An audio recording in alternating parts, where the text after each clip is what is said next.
Hi, this is Carla from Carla's glutenfreerecipebox.com. Today I have for you, this is my second version of a gluten-free, this one's cheddar. You can use whatever cheese you want. I give a couple suggestions on what kinds.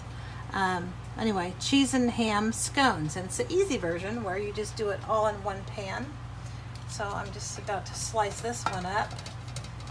This is the one that I made that does not use a preheated skillet or dish, whatever you're making.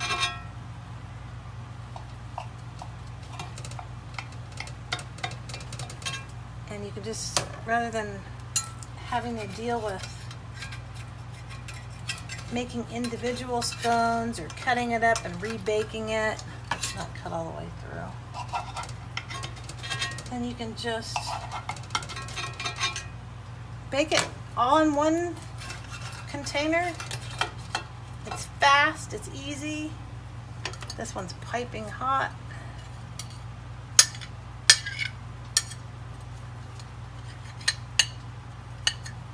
That's for the cook-to-taste. Now if you make it in a non-preheated skillet, you won't get the crusty bottom or the crunchy sides. Well, slightly.